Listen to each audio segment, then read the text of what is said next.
So good afternoon and welcome. This seminar is brought to you by Northeast Recycling Council, NERC, as well as Northeast Waste Management Officials Association, NEWMOA. No one from NEWMOA could join today because they do have their board meeting in New York. I'm Megan Fontes. I'm Executive Director of NERC. And just to let you know, to provide you with a brief outline of today's seminar, we'll begin with our moderator, Risa Domino from RRS Signal Fire Group, who's a managing principal. And she will introduce the speakers, and each speaker will have up to about 5 minutes to introduce their company, what they do. And then we'll have a panel discussion with some pre-prepared questions. And following that, we'll get into Q&A where any one of you can ask any questions you have for the panelists. All right, Risa. All right, thank you, Megan. And thanks to all of you for joining us today. Those of you who know me know there's nothing I like better than talking trash, and I'm excited to have these folks on the line. We have a really interesting lineup today with some premier equipment vendors in the MRF world and one of our premier MRF operators from Balcones. And so we're going to get to talk a little bit about the details and the decisions and the information that goes into the decision making around what technologies MRFs choose and in what applications and things like that, and how we can apply different types of solutions to automate MRFs moving forward. So without further ado, I'll introduce our panel. I'm going to dispense with lengthy bios here and let folks introduce themselves as they introduce their companies and what they do in the industry. And I think we'll start from the more specific to the more general. So we'll start with Tim Barry from Robotics. Perfect. Everybody hear me? We're good before I start rolling? Cool. Awesome. Happy to be here. Thank you so much, everybody, for the opportunity to speak to you here. I am Tim Barry with Robotics. I am trying to see if I can share. It is not looking like it is coming through. It's not letting you? For whatever reason. So, yeah, try now. Sorry about that. Thought I fixed it. No worries. Let me see. I'm just going to make you a co-host, and hopefully that will work.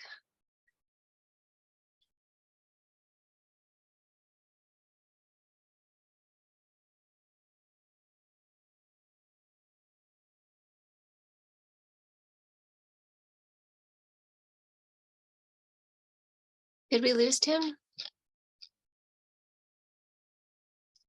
Looks like it. So let's go to Nick. Do we have the screen sharing authorized there, Megan? It should be. And Tim is back. Do we want to start with Tim then? Go back with Tim if he's here. No. Go ahead, Nick. Why don't you get us started? All right. A key account manager with TOMRA. Okay. Sharing screen. All right. Afternoon, everybody. My name is Nick Doyle from TOMRA Sorting. I'm based not in the Northeast, but actually out of Southern California. But I'm happy to be here nonetheless. As I mentioned, I'm key accounts. Covering national accounts and also strategic segments. Just a brief overview on TOMRA. Many of you are probably familiar with us as the orange boxes, but TOMRA as a whole is a much greater company worldwide. We have 3 business groups: TOMRA Collection, TOMRA Recycling, which we're a part of, and then TOMRA Food, with an overall installed base globally of about 20,000 units. And in 2021, we achieved revenues of about $1 billion. At TOMRA, we position ourselves to lead the resource revolution by transforming how we obtain, use, and reuse our world's resources. And this is supported by our commitment and company values of innovation, passion, and responsibility. Here we have our recycling global headquarters in Koblenz, Germany. On site, we have 2 test centers, a metals test center and a waste test center, along with our entire admin office, management offices, and a manufacturing facility, which is one of 2 we have worldwide. This is a brief overview of some facts and figures on how much we commit to R&D. A couple things I want to point out is our development of our own in-house sensor software and processing tools. And this is an advantage for us because we get this information from the field and from our people on the ground. 8% of our revenue is reinvested into R&D. And just a frame of reference, that 8% is more than the annual revenue of our 2 top optical sorting competitors combined. And then lastly, I just want to point out a number of tests we performed in our test centers in 2021. I know the days don't line up, number of tests per year, but it just goes to show our commitment to our customers in pushing the needle in innovation for recycling. This slide just gives you a brief overview of our presence in the United States. These figures represent the 2020 data, but we have a nice distribution installed base. Much of it is thanks to our plant building partners that help us in the process.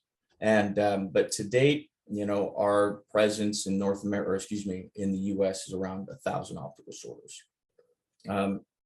As I mentioned before, you probably are familiar with the auto sort unit that you see in most MRFs, and these are the general overview of the different applications we can use the auto sort for sorting. It's pretty vast, but as the flagship unit, we want to make sure that we can have the most applications and still not lose any quality in sorting and performance. Here's a picture in the upper left-hand corner of our auto sort.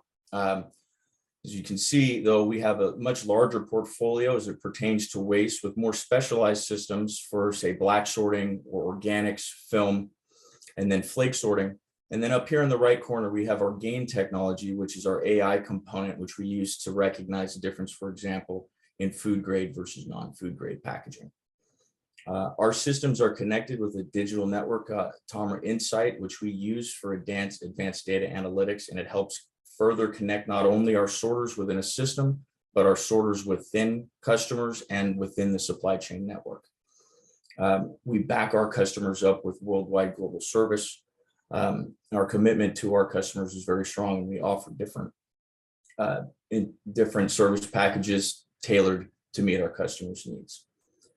And what makes TOMRA unique is, as a global player, we have exposure to a lot of the world's variety of resource challenges and recovery challenges and demands. And because of this, we find ourselves uniquely positioned and motivated to play a role of transformation in the circular economy and shape the future for our waste and resource systems.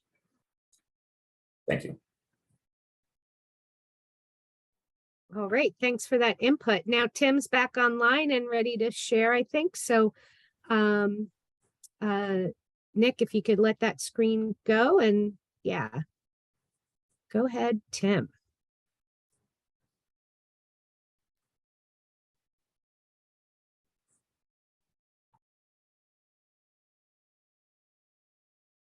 If you're talking, Tim, we can't hear you.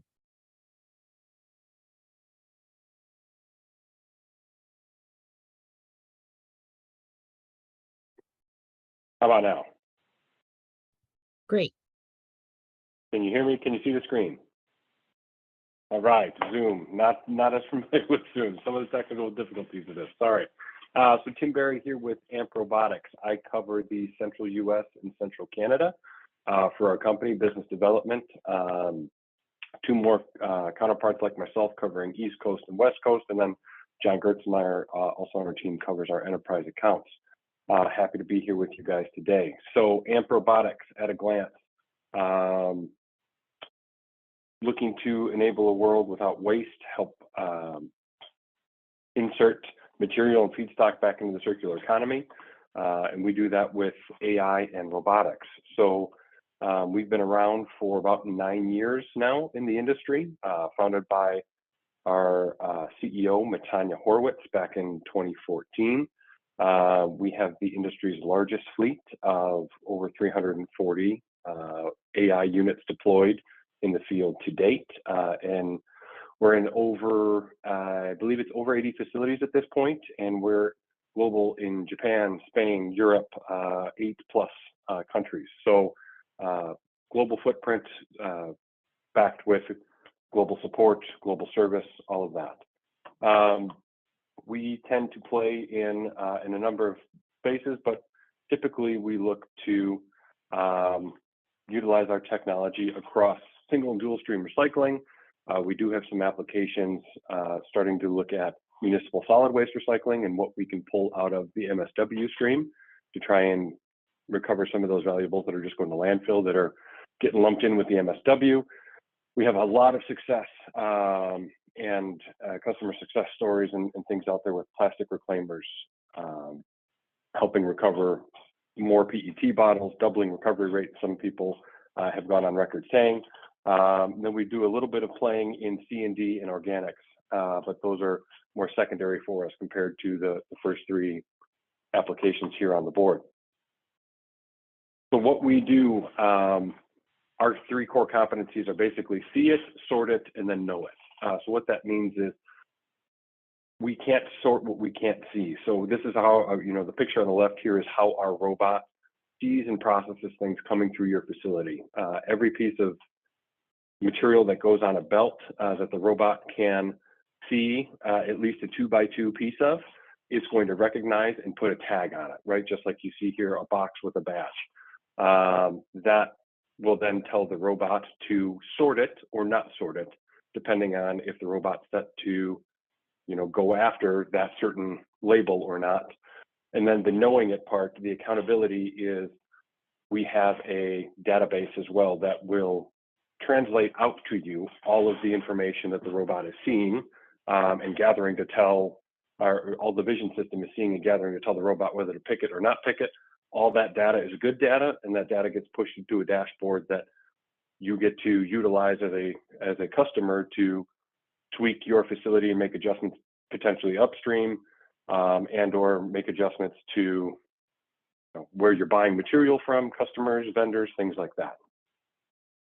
So very quickly how it works, we have an eyes, a brain, and an arm, very much just like a human sorter, right? If a human sorter is standing on the line, they have a set of eyes, they're gonna look at what's coming down the line. The brain's gonna tell them, I either wanna pick it or I don't wanna pick it, and then their arm or their hand's gonna go out and grab that thing off the belt, throw it in a chute or a bunker. And then we, a human, would remember that and say, okay, in the future, this is how I got, this is what I have to look for, this is what I have to pick. Our robot works the exact same way, guys. AI is a little bit techie and out there, but it works a lot like a human does, right? It sees things, it learns things, it picks things, and then it stores that in the memory and gets smarter and smarter and builds from that. So what we offer, we have a couple of different sorting technologies. Our Cortex, we have a single arm and a dual arm that have been out in the industry for a while. Single arm versus dual arm just is dependent on how wide your belt is. We have recently released a Cortex C, which is a compact version, more for the single sorter QC stations, right, where the bigger units didn't fit. We've also recently launched a Vortex film separation or film sorting unit out there. Same thing, driven by AI, but geared towards strictly pulling film out of the system at different points in the facility.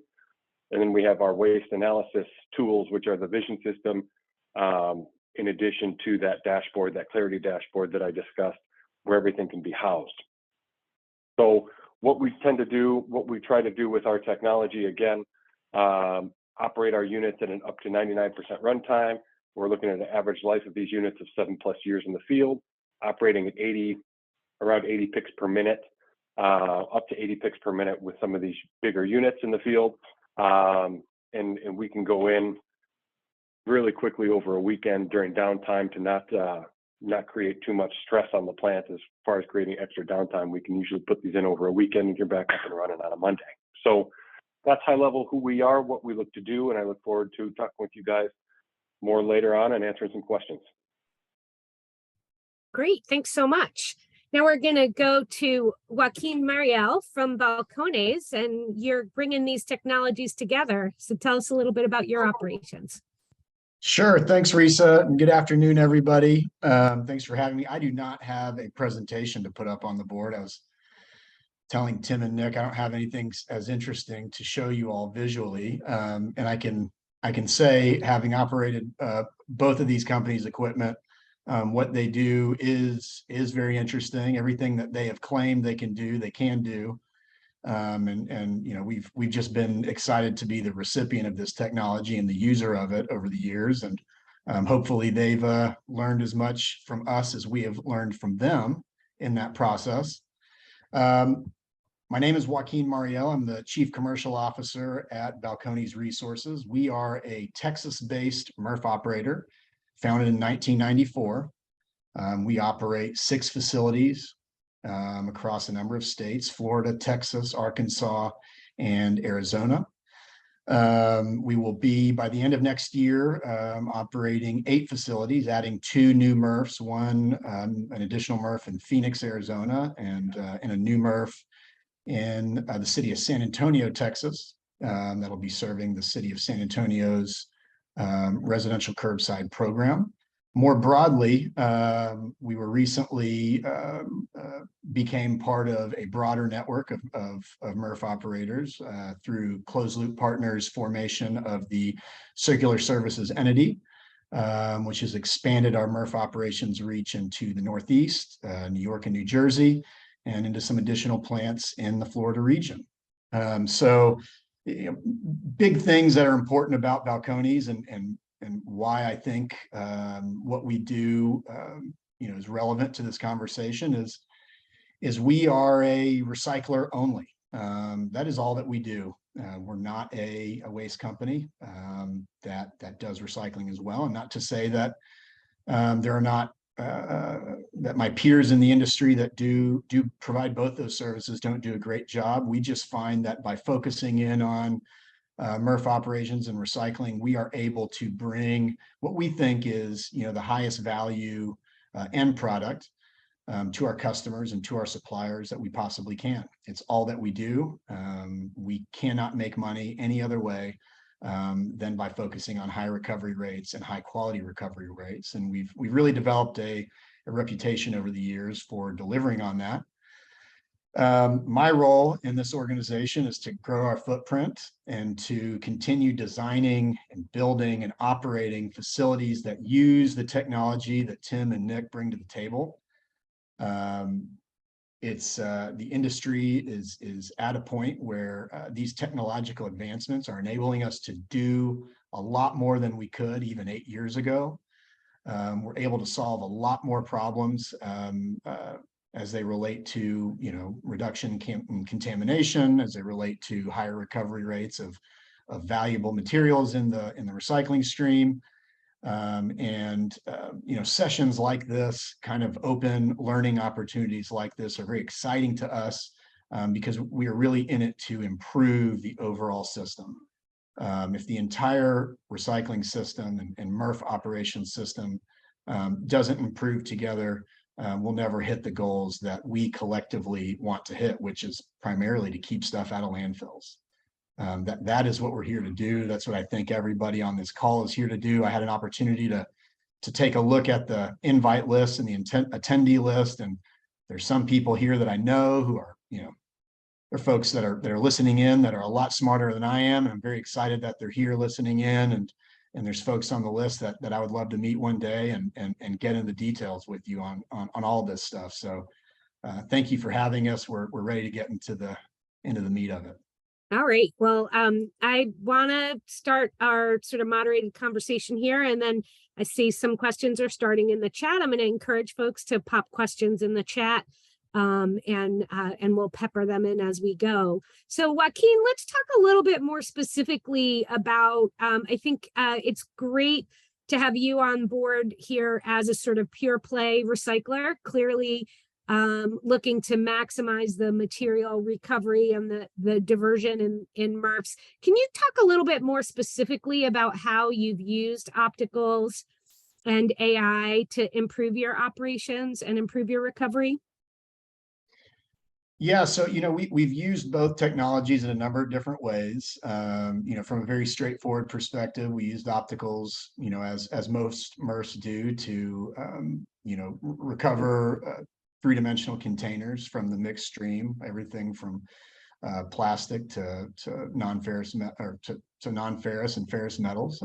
We've used AI optical. We've used the AMP robotics technology to quality control those container lines, and we've also, like a lot of other MRF operators, have adapted advancements in optical sorting technology to upgrade and extract additional value out of our fiber streams, both by using opticals to reduce our dependency on physical sortation of fiber to make a clean and high quality end product, but also to extract different types of fibers from the mixed fiber stream, things like small format OCC, chipboard, newspaper, SOP, and white paper. These are all the types of things that optical sorters have adapted to be able to do very, very effectively. And we've really leaned in on those capabilities and taken advantage of them. We look at both of these types of technologies in very different ways, and no single MRF is designed the exact same way. When you start a new MRF project, you're really looking at an inbound stream that is going to be relatively unique to where you are in a certain market. And it's going to be unique to what the goals are of your suppliers and your customers, and what types of end products that you're looking to extract from that mixed stream. So the wonderful thing about robots and optical sorters is that they are, I don't want to say they're infinitely adaptable, but we have not found a wall that we've run up against that we've not been able to solve for by using these types of technologies, both independently and in tandem to kind of get to the end result that we want. That's pretty powerful statement there, given the kind of challenges and barriers we face in the recycling industry. Nick, and then Tim, do you want to add anything about your particular technologies and different applications and the different utilization cases? I'm happy to go, Tim, unless you want to Go ahead, Nick. Sure. So, some of the advantages, utilizing our technology. Before I begin, I want to try to toe the line here on the spirit of this discussion, and that's in terms of collaborative solutions, right? And focusing on the pairing of optical sorters and robotics for maximized MRF performance and productivity. So, but looking at singularly here, just for a moment, at an optical sorter, it mimics a lot of the same things that Joaquin had mentioned when it comes to system adaptability and being able to pivot and using smart and machine learning systems to be able to better adapt to a constantly changing material stream. But, between utilizing robotics and optics too, there's an opportunity to be able to tap into the connected device component of this and dial in with the data and harvest the data that is being drawn from it. So, the advantages in total is just looking at a more adaptive, pivotable system that can be trained very quickly and shift from commodity to commodity based off of what the market demands are. Yeah, I would jump in after that, and much like Nick started with, I speak to most of my customers that it's not a, if you're in a position of deciding opticals or robots, then there's a slight misunderstanding that it's one or the other, right? The best analogy I like to use is like when you're painting a room, you have a roller and a paintbrush, right? And that roller does a lot of the work really quickly, does a really nice job and handles the bulk of the job. That's your optical, right? Your paintbrush, your edges, your corners, your detail work, that type of stuff, that's your robot, right? So it's not one or the other. You need both if you're going to truly optimize your MRF and run it as efficiently as possible. To the same points Nick is making, right? It comes in day one, knowing everything. You're not having to retrain things. The data that you can gain from it helps you address some upstream issues based on the material that day. Is it wet? Is it dry? What do you have coming through? Do you have a new vendor that you're buying material from if you're a reclaimer? If you're a a single stream processor? Did you pick up a new contract or something? You need to understand what that new material looks like coming in. So from an efficiency standpoint, sorting, it's really a happy marriage between the two, right? If you can utilize opticals and robots at the best of their abilities and get the best of both worlds, that's where you're going to get the biggest bang for your buck as far as efficiency and productivity is concerned. Yeah, so you've all mentioned data at some point in your comments so far. So let's dig in on that a little bit. Joaquin, can you speak to how you use the data that comes from this equipment and how that feeds into your decision making? Certainly, there's using the data that comes from this equipment enables us to, check performance, right? We're able to see in real time in a lot of cases, depending on the specific application, what volumes and in what composition we're seeing those volumes come across certain parts of our facility. And we're able to use that data and check it against, the completed compositions of material that we're producing at the back end. And we're able to identify areas where perhaps we're missing material, right? Or where we're getting what's called fugitive material going to the wrong places in the MRF. So paper ending up on a line that's meant to sort containers or vice versa. And that's all useful data. A lot of the time, though, what we're doing is analyzing both that data and the data that we're able to collect at other points in our process to evaluate where we can add more of this functionality. And I see in the chat here, somebody asked about, retrofit capabilities. I mean, that's, I mentioned, the way that we look at adapting this technology in a new build.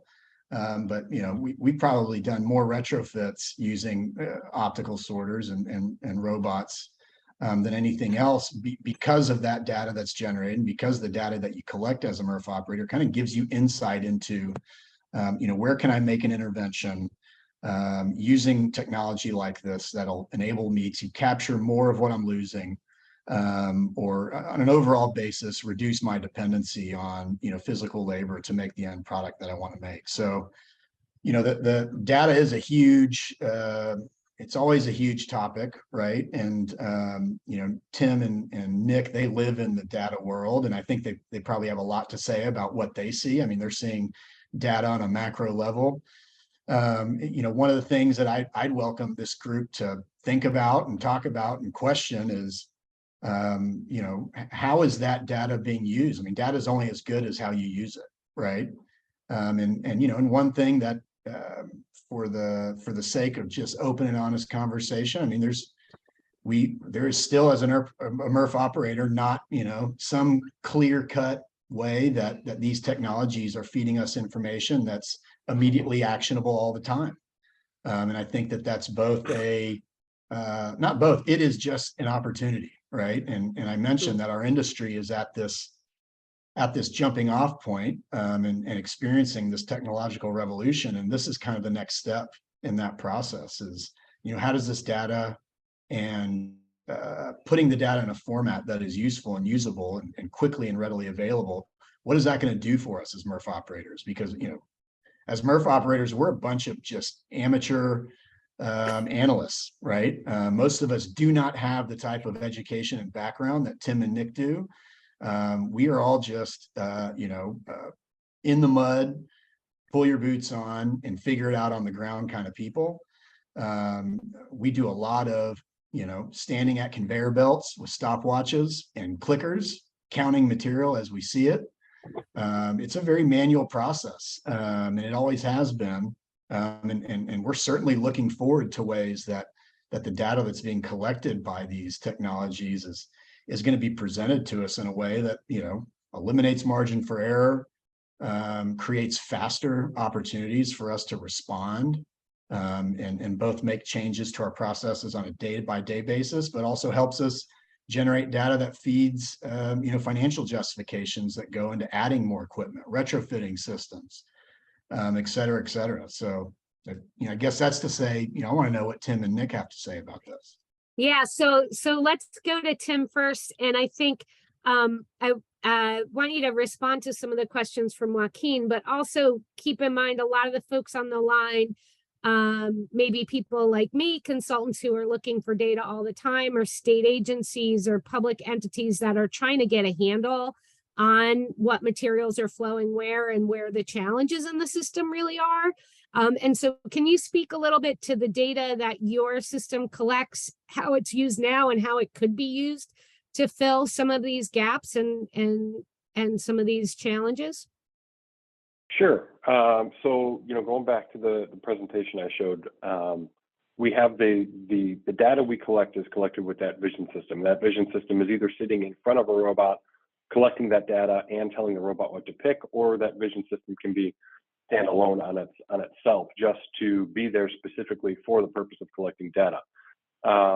We have people that are on the forefront of collecting data, that are using that camera system and placing it at key points throughout their facility, like the top of the container line, the top of their fiber line, kind of, right after their polishing screen, and then on the end of their container line, and then on their residual line. So you get this snapshot, this real-time kind of live feed of these different materials hitting these different crucial parts in your facility. And you get to almost in live time, by live feed, see the material flow through your plant and see, okay, what percentage of materials, contamination is hitting my container line, what percentage of that is making it through the facility, what percentage of valuable commodities is landing on my fiber line, right, that I'm losing into my fiber bales, and or it's getting pulled off as contamination and just dumped into trash, dumped onto my residue line. So the people who are on the forefront of really grasping this data and trying to get aggressive with understanding it are placing these camera systems throughout the facility in such a way that they're gaining insights from strategic places in the facility, right? And understanding where the materials are splitting and where they're ending up, and then determining if there's a way upstream of that to make that split or that divide more successful, more efficient. To Joaquin's point, data in this industry is a very relatively very new thing, right? Up until recently, this wasn't a data-driven industry. It was kind of a gut feel. We pay a guy who stands out there, he runs the plant, he knows the place inside and out like the back of his hand. And he's got a gut feel for what's coming through. Data is now bursting onto the scene. And to Joaquin's point, the way we present data in our dashboard, unless you have somebody who's very, very intuitive with data and very good with it and worked with it in the past, it comes across to a lot of people as a lot of just numbers, right? And we're hearing that feedback from our customers. And in the meantime, we've tried to set up some calls to help people walk through it and understand it a little bit more. But the feedback we're getting, like Joaquin's, is that numbers are great, but if you can take the numbers and basically do something with them for us, so that now the dashboard isn't just numbers, but the dashboard is a call to action about, you have way too many cans making it onto your container line, something's wrong with your eddy current, or you have way too much fiber making it here, like you need to go adjust your fiber screens because the material's wet today, or so on and so forth. So this is at least from our perspective, and I assume others in the industry are following suit, this is a constantly evolving thing that we're trying to grow from just basically an Excel spreadsheet with numbers, right, and categories, into actionable items, right, actionable messaging to people in the facilities that will open this dashboard and get action items to go do, and not just a spreadsheet of data to look through. Nick, what's TOMRA's perspective on this? Well, first of all, I'd like to second everything that Tim had mentioned. In summarizing, looking at the digital solutions in MRFs will bring transparency to the processes and provide better understanding internally as for sorting operations and performance. But one thing I want to look at is zoom out a little bit and looking at, we know from experience in both our industry and observing others that innovation far outpaces infrastructure's ability to keep up with it. And with new standards and new layers of stakeholder engagement unfolding in the industry with ESG and EPR, there's an ongoing pursuit of keeping up with that, but from brands needing to track and have traceability elements in their supply chain. But and so this data, I think, is very important to be able to connect the supply chain together, you know, and with these layers of stakeholder engagement, we see this data from both the MRF perspective downstream to the PERF perspective, as well as looking at brands who are now engaging deeper into the supply chain, playing a bigger role in, for example, rPET or PCR resins. That this data is the modern day bridge interconnecting shareholders from consumers to brands. And we think that's very important, because we know as industry players that there's a pretty significant dearth of any kind of reliable material composition data that's consistent, right? While that information is paramount for benchmarking and understanding and making important business decisions, right? So our approach to data is all encompassing, from the points that Tim brought up, interconnecting systems and utilizing them to better understand operations within a MRF and material streams, but also using that data to bring together the circular economy and connect stakeholders. Great, that's useful feedback and thoughts on sort of how we can maximize the information flow through what has been a pretty data poor system to date. Want to shift gears a little bit and talk about the economic case for some of these technologies, and how you look at return on investment. So Joaquin mentioned, and I'm sure everyone is acutely aware of the labor shortage in some parts of the country, worse than others, but pretty pervasively across the board. And certainly if people have the option to work in an industry that is not sorting recyclables, often they'll take that opportunity.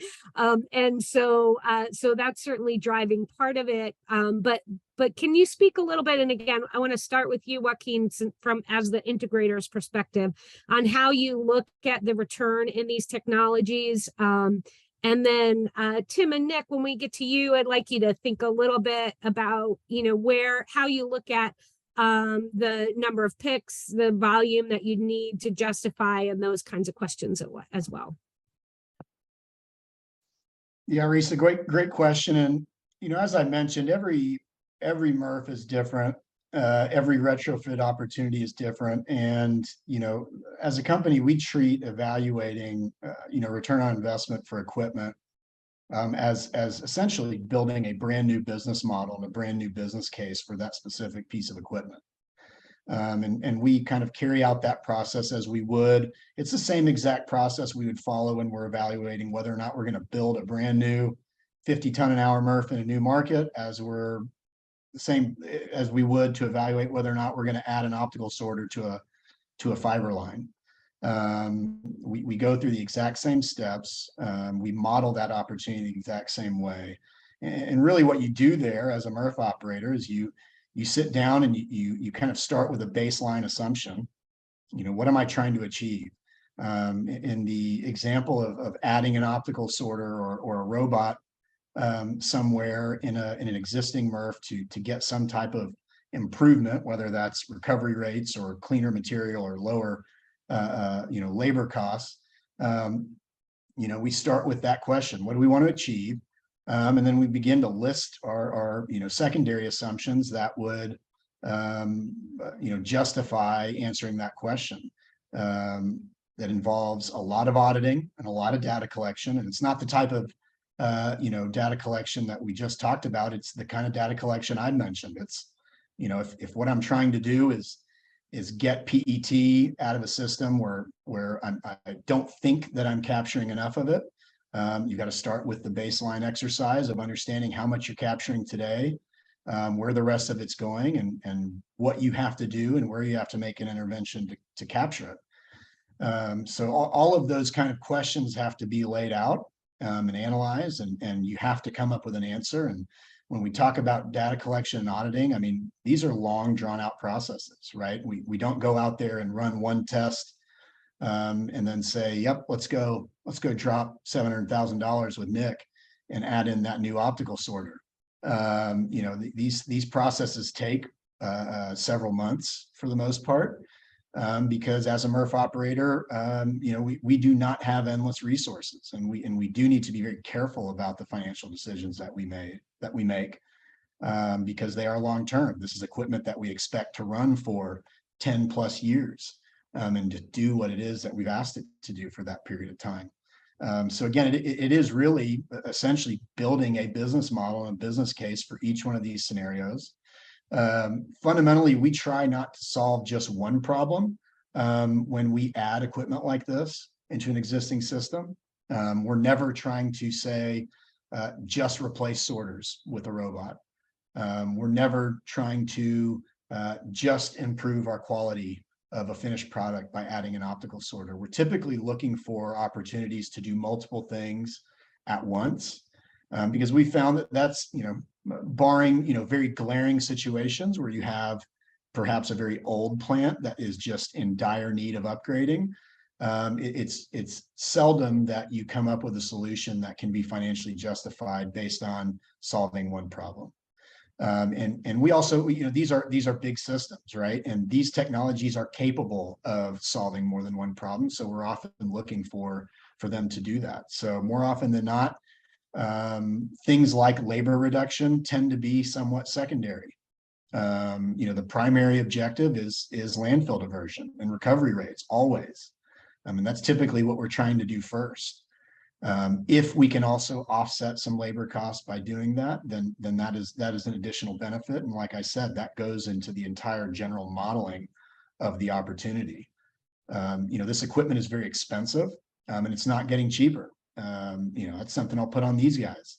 A lot of that is why we have to solve multiple problems when we apply this technology, especially in retrofits of existing plants. I would love to go into to pull out the notebook and the spreadsheets and go into that in detail with anybody on this call that's interested, because that's the stuff that we should all learn, and that's the stuff that as an industry we should all get really good at. We should all get very good at analyzing what we're doing wrong on any given day in all the MRFs that we operate, and understanding how to very clearly model out opportunities for improvement. And the last thing I'll say, from an RI perspective, it depends on, what your stakeholders expect. Who are you? Are you a privately owned MRF operator? Are you a publicly owned MRF operator, right? What are the thresholds that you have to meet in order to justify and get, new equipment approved? And that's always an important consideration.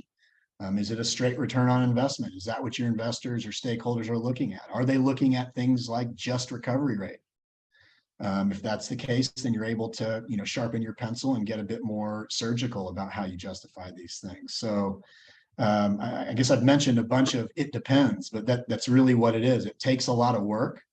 TOMRA and AMP do a very good job when they come to your facility to help you solve these problems. They do a very good job of bringing the power of their experience to the table.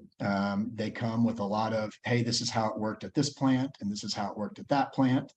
And all of that is incredibly valuable. And I fundamentally believe they've developed that information in years of partnership with MRF operators. But I will say, for anybody on this call that's eventually going down the path of trying to figure out how to convince their boss to go buy a new robot or optical sorter, you have to do the homework yourself. You have to pull out the stopwatch and the clicker, and you have to do your own auditing, and you have to make sure that you have a very solid and defensible understanding of the problem that you're trying to solve, and all the variables that go into that solution. Because you want to make sure you're presenting something that's going to work for a significant period of time. And B, you want to meet the expectations of the people that, people whose money you're spending. So that's a great segue though over. So we'll go to Nick next. And can you talk a little bit, Nick, about how you support customers like Joaquin in this process? And if you can offer any sort of rules of thumb of where you think, how do you determine whether an optical makes sense for an application? Maybe what some of those rules of thumb might be for folks. Absolutely. Well, first, again, Joaquin, to your point, it all depends because waste and no MRF is the same. The waste streams are dynamic, ever changing, community to community, route to route, day to day. Waste streams are constantly changing, right? And so it really depends on a number of variables, right? He had mentioned labor rates, right? He had mentioned increased purity, recovery, and avoided disposal. But I think what's important to look at is the problem you're trying to solve. When you look at a return on investment metrics, are you trying to, for an optical sorter, are you trying to simply automate a small process, replacing sorters, increase recovery to an extent, or are you looking to automate an entire process of, okay, for example, a paper line?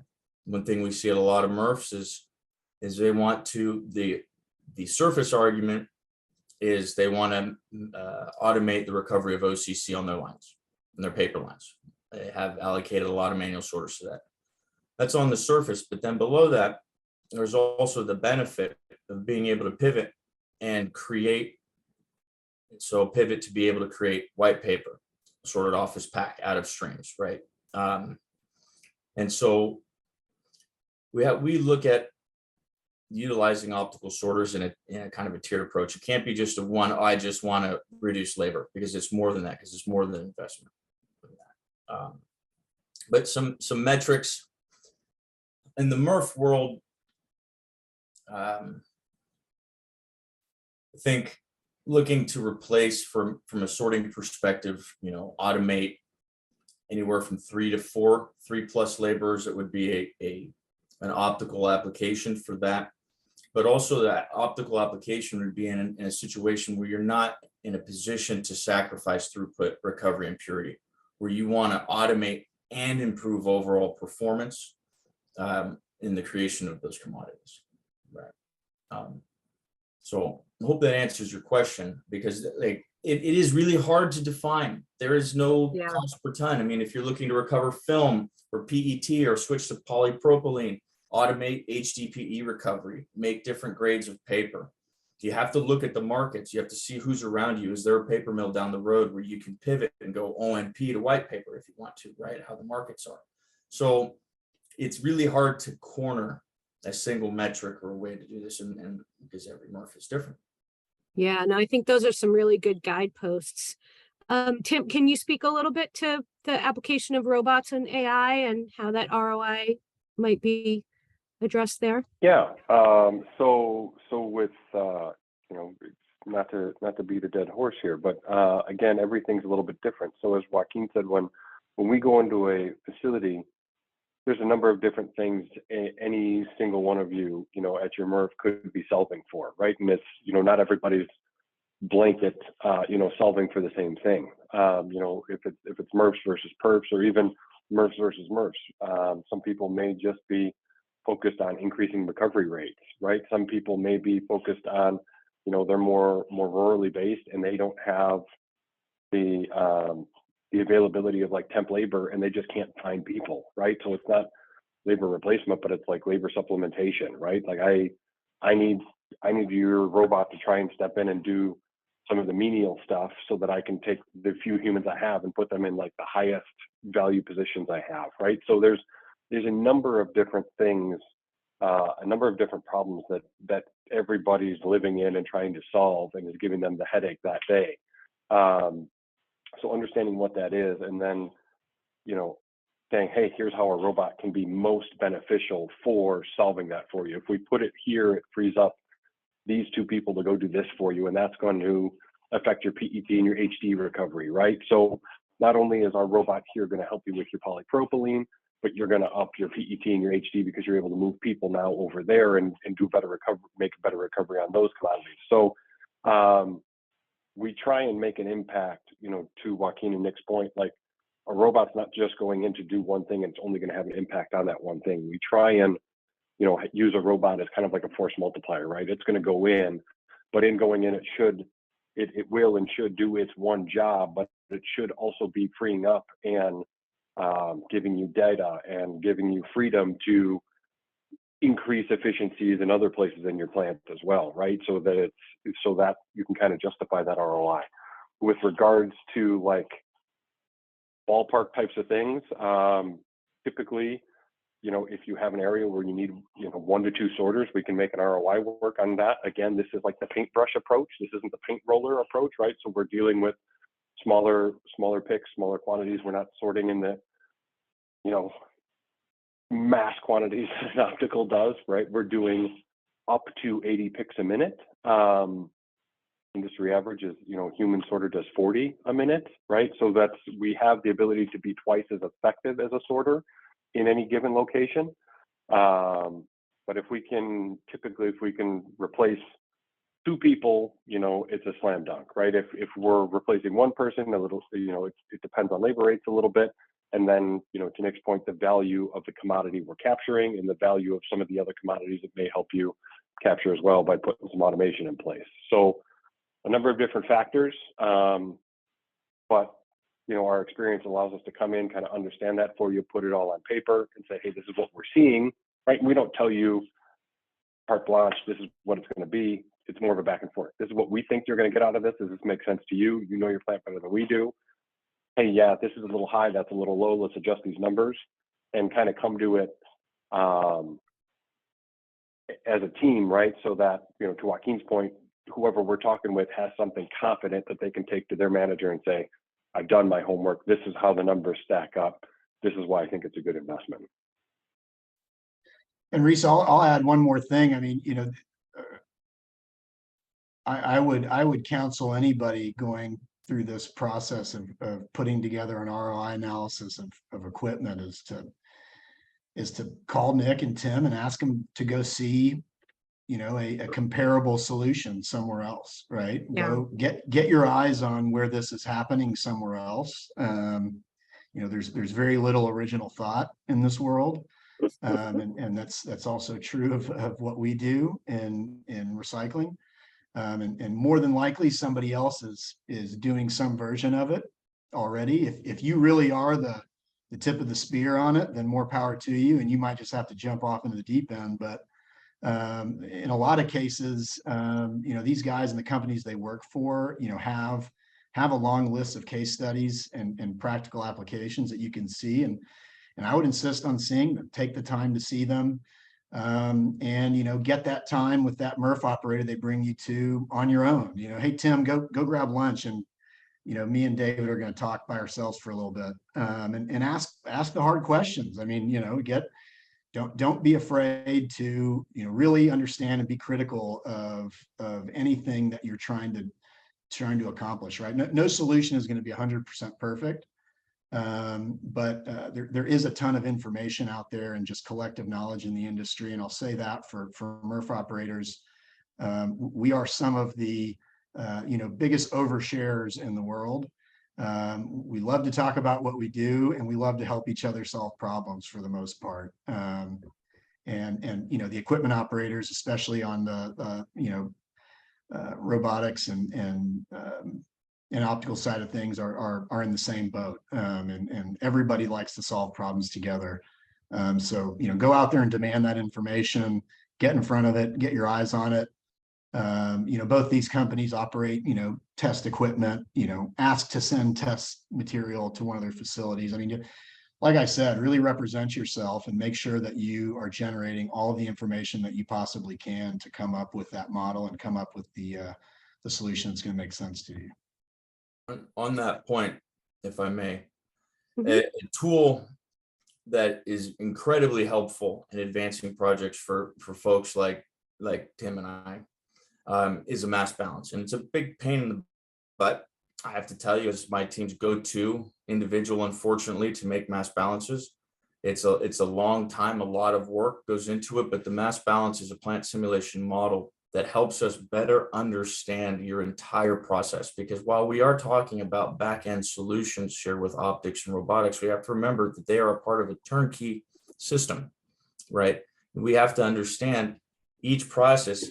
And in order to do that, we rely on you guys, the MRF operators and the owners of these facilities. for every day, because we don't, the more we can know about how your system, if you run your screens at one angle versus another angle, how does that affect your paper? How does that affect your container line?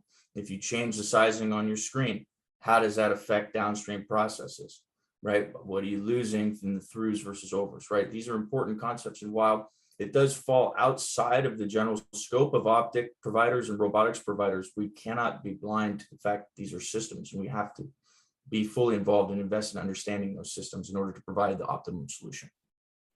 Yeah, that's a really great point. So we've had a couple questions in the chat about secondary sorting and secondary MRFs. And I think those of us who've been around a while have seen a lot of secondary MRFs or perfs kind of come and go over the years. And we're getting a renaissance in this idea. And Tim, your company is out in front in that, as are some of the big waste companies like Republic. So would love for each of you to comment on the role you see for secondary MRFs.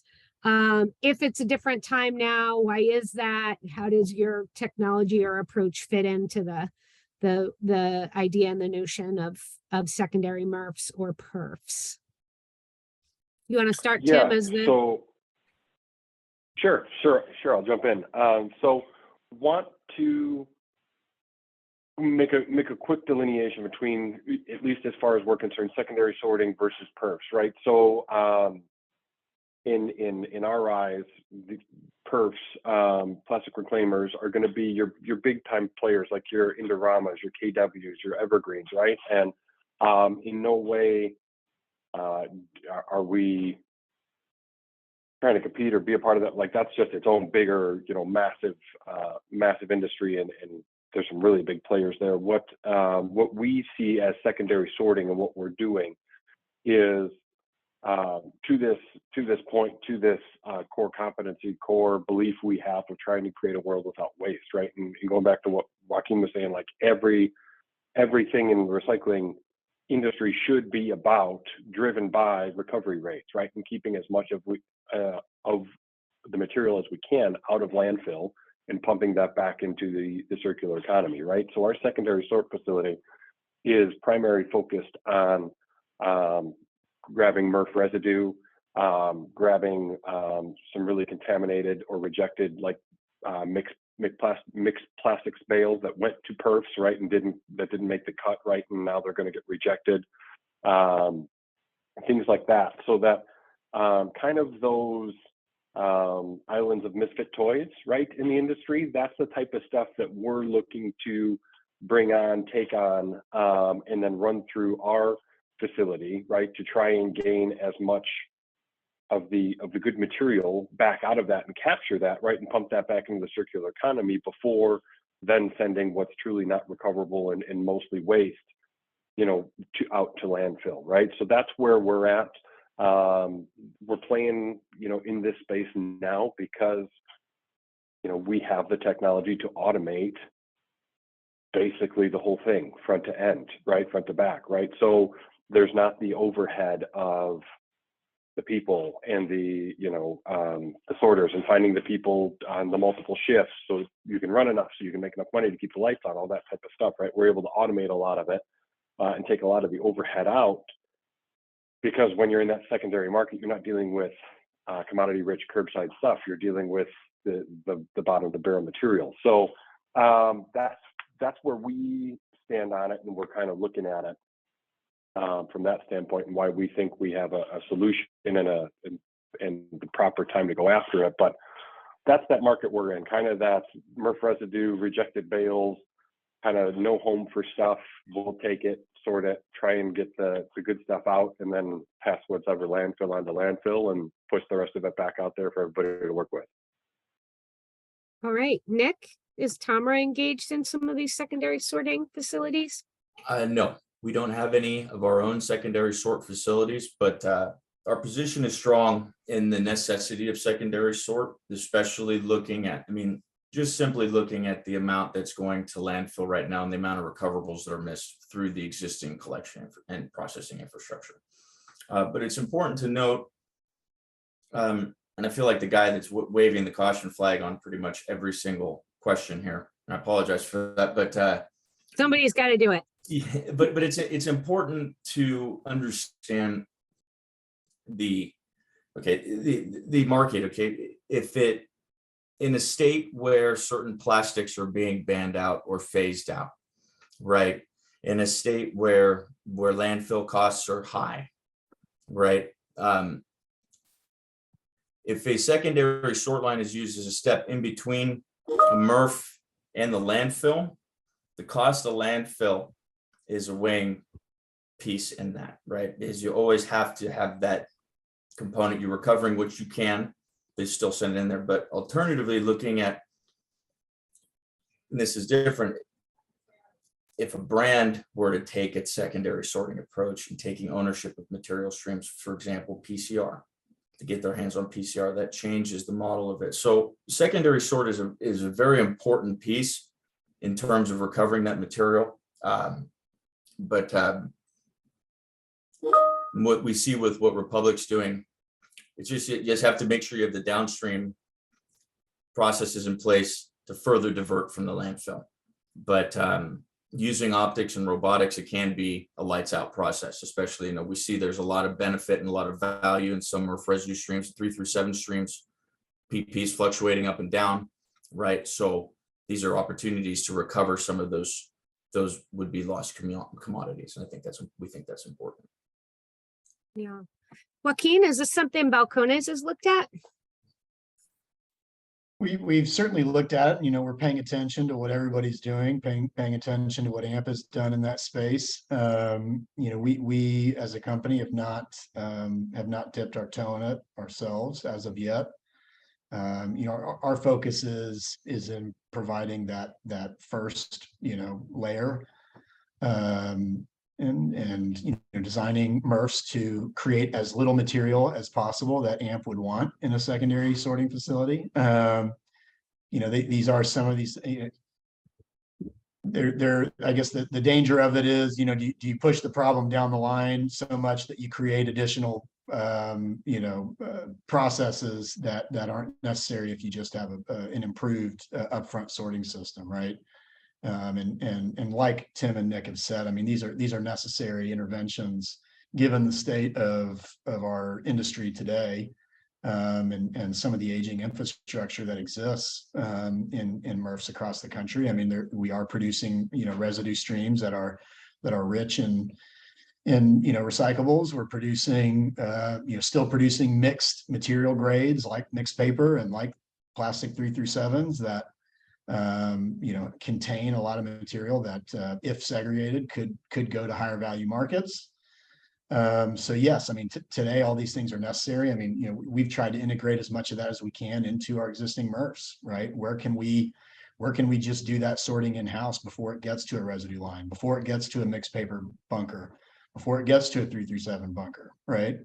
That's obviously our preference, and to keep all of that value in-house and to kind of continue to maintain the economies of scale that you have by doing it under one roof, right? And not pushing it to another facility, not having the transportation costs and the handling costs that go into doing that. So, there's certainly opportunity there, and hopefully we kind of meet in the middle over the years here. And at some point, it's not as necessary because we have updated, the frontline infrastructure to the degree necessary to get it done in the first place. So.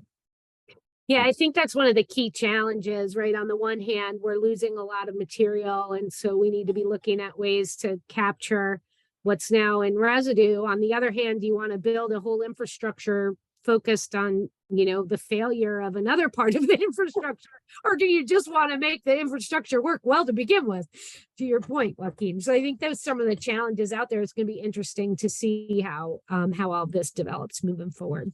And for the sake of this discussion, a nice solution in lieu of secondary sorts for MRFs is to put an optical and a robot on the residue line and have it fire on recoverables, and say you can have a 2-track dual valve block in a unit, make multiple sorts and tie it back into different points in the line, tie the paper or the 2D paper back into the paper line and the containers after the ballistic or something, right? So Yep. that's And if you've got the time and the space and the, important factors in the business case is important.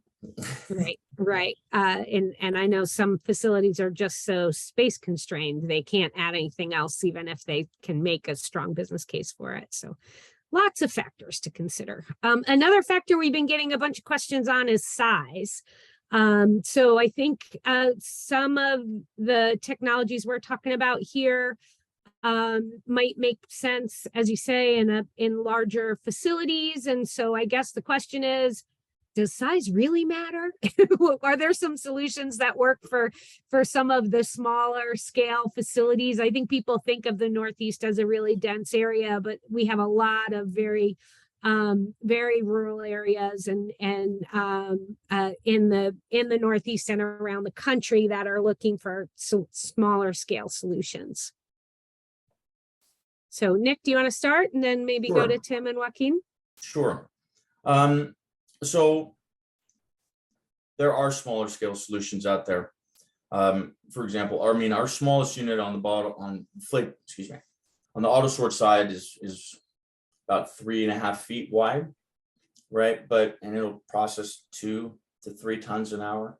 But what's important is understanding is how good is the source separation, the feeder program into that? Because if the material is coming in incredibly mixed, then you need more CapEx infrastructure to be able to separate the material, justify downstream automation, right? But if you have, say, just for sake of discussion, a mixed commingled stream, that can be much more easily managed by, fines removal and an optic and robot. And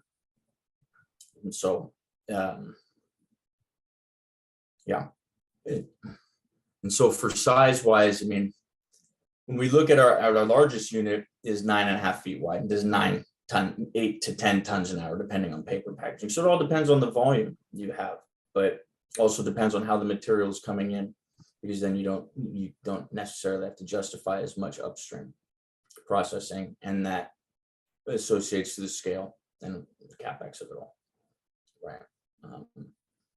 But it's all about volume, right? And available markets. It's and participation, especially in these rural communities, participation is critical. Right. Tim? Yeah. So for us, it's I guess we haven't run into a facility yet that we would say is too small, right, to put our equipment in. Again, going back to the painting thing, we're the paintbrush, right? So we're kind of smaller to begin with. So it does come down to, are you so small that you could do a primary sort with a robot? I don't know. You have to be pretty small to do that, right? To the discussion earlier, that primary sort, that big initial right push through is really usually handled best with opticals, right? And then robots are the QC aspect of that. You'd have to be pretty small to try and do a main sort, primary sort with a robot. But I haven't been to every place out there, so I can't say it's not doable. But yeah, that's what our new compact robot is kind of geared toward, is getting into some of these smaller locations. As you spoke to, Risa, some of these places that maybe are just so maxed out with space and have been Franken-Murph together for so long that they've just run out of space because they got belts going everywhere, right? And so we're trying to be conscious of space, right, of real estate, of size, of cost. And we have the luxury of doing that because we're kind of smaller to begin with than some of the larger automation equipment. But to Nick's point, again, it's all going to depend on what your material stream is coming in, how well that's source separated, and or what sort of automation equipment you have up front to kind of at least get kind of 2D versus 3D pulled apart and that type of thing. Because if you're just going to try and automate sort right out of the back of a truck, that's not a recipe for success. Yeah. Joaquin? Yeah, we've been working on a small scale system for quite some time now, and I can say have worked pretty closely with some of our vendor partners in this space, and are approaching a solution that would work on 1,000 ton a month minus scale program, and it does lean heavily on optical sortation of that material. Optical sorters have advanced to be capable of, in one unit being able to sort, both containers and fiber. The material handling aspect of sorting paper effectively has reached a point where, they do a very good job, and being able to singulate paper.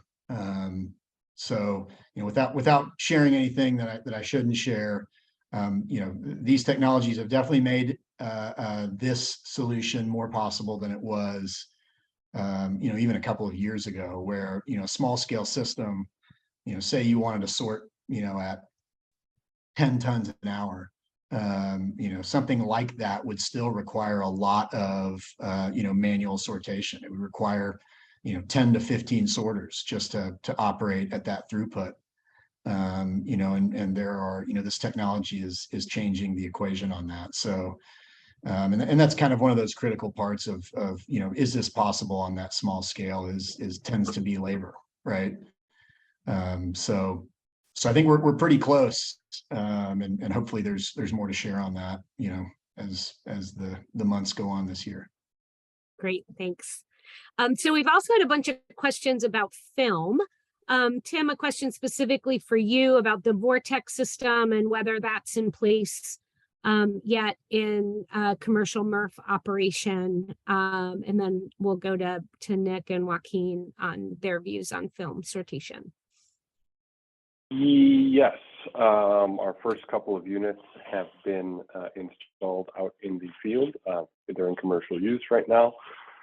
We are getting, great results. Some tweaking with them being the first couple out there, to really dial them in more with regards to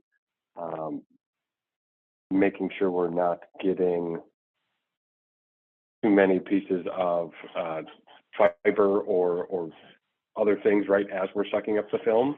But we've been able to get that dialed in pretty quickly. So we have them in place. I saw somebody else ask kind of where they go in the facility, and we have a number of people looking at putting them in a couple different places. The place that it's most sought after is like if you have a transfer conveyor right after your OCC deck, right? You're going to get your big browns out, and any of that film going through kind of on a transfer belt before it hits your polishing screen. If you have enough room to drop the Vortex system in there, we're pulling out a ton of film, and then that both gets the film out of the system, so all the downstream opticals and pieces of equipment you have in your system can work, more efficiently because they're not being clouded by this film. But it also keeps the film from wrapping around your stars and things like that in your polishing screens, in your 2D, 3D screens. So then you get the benefit of reduced maintenance of people climbing into your screens and having to cut all that stuff out, increased safety of people not cutting themselves, that type of thing. So that seems to be where we're getting a lot of the interest, is up front, post OCC deck, before 2D, 3D polishing screen. Some people, have the decks so stacked so closely that's not an option for them. So you lose a little bit of the maintenance benefit there, but then we have people looking at putting it like at the very front of their either OCC lines or mixed paper lines to get all that film out as it's coming down their fiber line to clean up that fiber stream, and then potentially have those sorters on that fiber line not pulling out fiber, but more focused on pulling containers or pulling OCC or pulling things like that, so that they can make a cleaner mixed paper bale and have those sorters that they're paying a wage to, that they are finding of high value because they're hard to come by, do things that are going to be more beneficial to the business, right? Pulling those containers so we're not losing as many containers out of the fiber line, pulling the browns out to capture the value there on the OCC. So a couple different places to put it, but the most interest we have is kind of up front there to have the benefit of both the film removal and the maintenance removal, because now we're keeping that film from wrapping up in your 2D, 3D screens. Great. Nick, how have opticals been used to sort film? At the MRF level, optics are used to sort film as an impurity out of paper, typically. Though in the last year, there's been more talks, specifically people like the Alliance to End Plastic Waste and others looking to invest or find ways to invest in the recovery of MRF film. This is something that people are talking about, and it can be done. It just comes down to economics and recovery economics for B-grade film, how many steps you need to take and the types of film and what points in the stream you need to recover it from, whether it's the pre-sort line, the paper lines, or on the residue line, right? But when it comes to film sorting in the non-MRF space, our units are present in some film PCR recyclers used as a front-end system. We're there. We're able to distinguish between LL and LD and HD and multi-layer films and others. But from a MRF context, film currently is treated as an impurity. So on a paper line, we're shooting on all plastics, right? Or all 2D plastics, right? And then that's going either to the trash or tied back into the container line. Okay. Joaquin, how do you all deal with film? Yeah, I mean, as Nick said, I mean, today in all of our MRFs, it's treated as an impurity, and where we have optical sorters that are quality controlling fiber lines, they very effectively remove film and other 2D plastics from that stream. We're in the process of looking at how to apply a positive capture of film in a MRF to future projects and to existing MRFs. And it's something that, we've spent a lot of time auditing our inbound streams to kind of understand, the volumes that are out there. A lot of end markets for this material are beginning to emerge in ways that haven't existed in years past. So, some of the variables are starting to come together. And, the big ones are, when you look at something like film or a new material type that you want to capture, I mean, you're looking at A, what's the cost of the equipment, right, to capture it? B, how much volume can you collect? And then C, what's the end market and what's the value of the material? Today, on those three, on the equipment side, as I said, the optical sorters can do it. And, we are looking at solutions where it's both removing that material optically from other streams, and then even being able to use opticals to quality control the finished product, so that what you're getting is as close to clean B-grade film end product. So the equipment can do it. On the volume side, I mean, we're seeing and depending on the market, some fairly high film rates by weight in the total inbound stream, going above 2% of the total inbound stream. And if you look at comparing that to other plastics that we currently sort for, that's fairly in line with things like polypropylene. And nobody's going to argue with putting in equipment to sort polypropylene in a MRF right now. So volumes are there in some markets. And then last, the end market question is still the big question mark, and that's one that is in development. And again, we go at this from the perspective of landfill diversion. How much can we possibly keep out of the landfill? And can we make a business case to do that for any material type? So I think film is definitely an emerging opportunity. Personal opinion, I think it's one that we're going to see solutions for as standard and baseline in the coming years. And like I said, because it's there and it's comparative to some other material types, and as long as end markets develop, then we've kind of like checked all the boxes.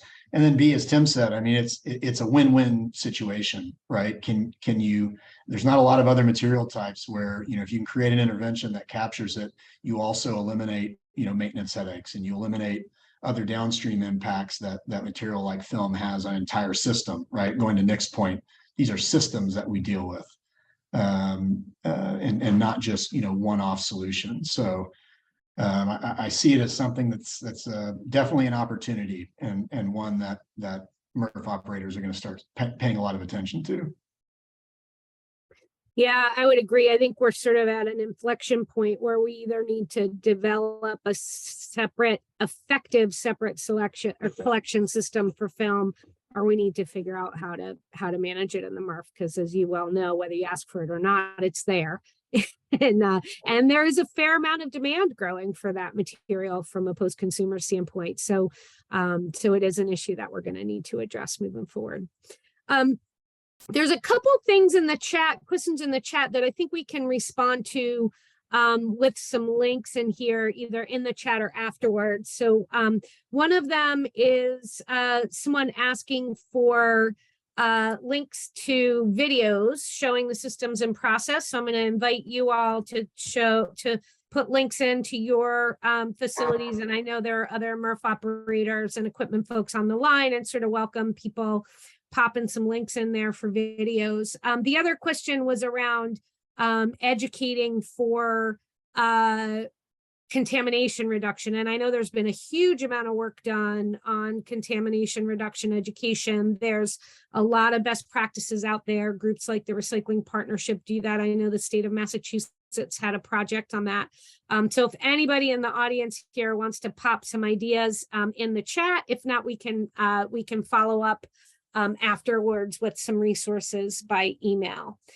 So as we close out our time here today, I want to ask each of you to just give us some final thoughts on, as folks are thinking about automation and collaboration for automation, what are some of the factors that they should keep top of mind? And what are some of the resources they can take advantage of? And I think, Nick, you haven't started us off very much during these conversations, so I'll go to you first. I apologize. I was copy and pasting a bunch of videos into the chat. See, that's what I get for trying to be egalitarian. No, I was just asking a closing question for each of you to give some feedback to the audience here, and some closing thoughts on, as folks are considering different automation options and collaboration for automation, what are some of the factors they should be considering? What are some of the resources out there for them? I think the most important thing is that we learned with China National Sword and changes in supply chain demands that that specialization, being solely a single stream or solely a PET recycler, is not conducive to the dynamic market that we find ourselves in today, and we anticipate to see in the future. And so using the pairing of optics and robotics, that's going to allow operators to better pivot with market changes, and better be more almost proactive with changes in the market, and shift, being able to utilize the automated components, and being at the touch of a button, change your optical to change from firing on cardboard to white paper, and then have your robot pull out, impurities, right? To be able to switch and turn from a high quality, say a good hard mixed paper, right? And then pivot on a dime, and then capitalize first to market on new changes in products, right? We saw a long time ago that, not too long ago, but there were stories of recycling being dead. And that we personally feel is because these specialized systems and the dependence on labor, it made it very difficult for operators to process materials that couldn't handle their system. They have to turn away tons and turn away value to landfills. With a system that has pairings of optics and robotics, I think that we can avoid that for the foreseeable future.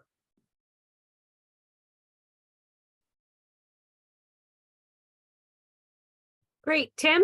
Yeah, I think that's great, and piggybacking off of Nick, and kind of how we started this, right? It's, if we're going to save recycling, if recycling is going to keep moving in the direction we all want it to, right? We need to become more efficient, so that we can continue to push more tons through and get more tons out, and less of it's going to landfill. Because